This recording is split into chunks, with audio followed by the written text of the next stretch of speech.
Pekan ke-32 kompetisi Liga 1 Indonesia musim 2024-2025 menyajikan duel menarik antara PSIS Semarang menghadapi PSS Sleman.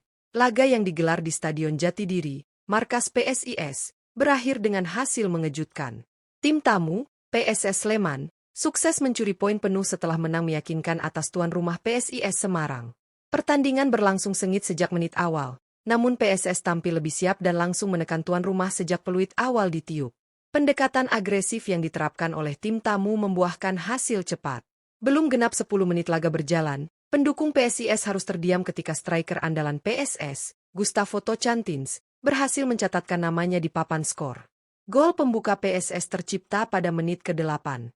Bermula dari situasi kemelut di depan gawang PSIS Semarang, Tocantins memanfaatkan kelengahan lini pertahanan lawan yang gagal menyapu bola dengan sempurna. Dengan tenang, ia menyambar bola liar dan melepaskan sepakan yang tak mampu dihalau kiper PSIS. Gol tersebut membuat PSS unggul sementara 1-0 dan menambah tekanan kepada tuan rumah.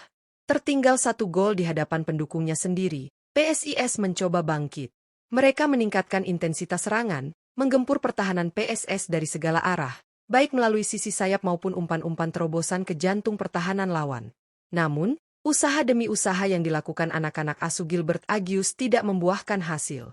Lini belakang PSS tampil solid dan disiplin, terutama duet bek tengah mereka yang mampu membaca arah serangan dengan baik serta melakukan banyak intersepsi penting.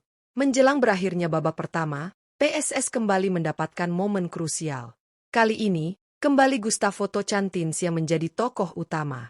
Pada menit ke-41, ia melakukan penetrasi berbahaya ke dalam kotak penalti PSIS. Upayanya untuk menembus pertahanan dihentikan secara keras oleh Joao Ferrari, bek PSIS, yang menjatuhkannya dengan tackle dari samping. Awalnya, wasit yang memimpin pertandingan tidak meniup peluit tanda pelanggaran dan membiarkan permainan berlanjut. Namun, beberapa detik kemudian, pertandingan dihentikan. Wasit mendapatkan panggilan dari ruang video assistant referee, VAR, untuk meninjau kembali insiden tersebut. Setelah memantau tayangan ulang melalui monitor di pinggir lapangan, sang pengadil lapangan memutuskan bahwa terjadi pelanggaran di area terlarang dan menunjuk titik putih sebagai ganjaran bagi PSIS. Kesempatan emas ini tidak disia-siakan oleh Gustavo Tocantins yang sekaligus menjadi eksekutor penalti. Dengan percaya diri, ia melangkah maju dan melepaskan tendangan terarah ke sisi kanan gawang yang membuat kiper PSIS terkecoh. Gol kedua Tocantins dalam laga ini mempertegas keunggulan tim tamu menjadi 2-0 pada menit ke-42. Skor tersebut bertahan hingga turun minum.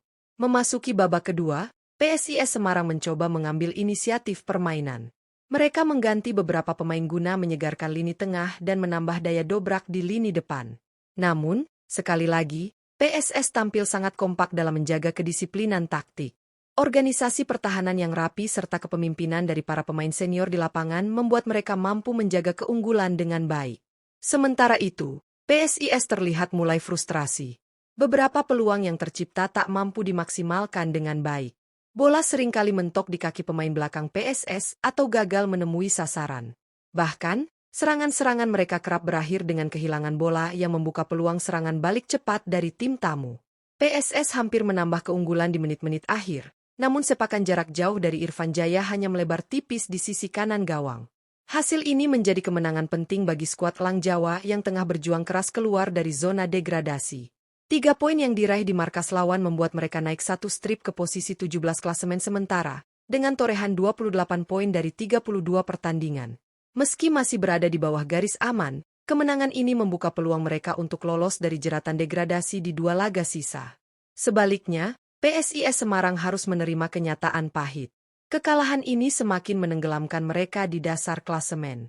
Dengan hanya mengoleksi 25 poin dari jumlah laga yang sama, PSIS kini berada di posisi juru kunci, yaitu peringkat ke-18.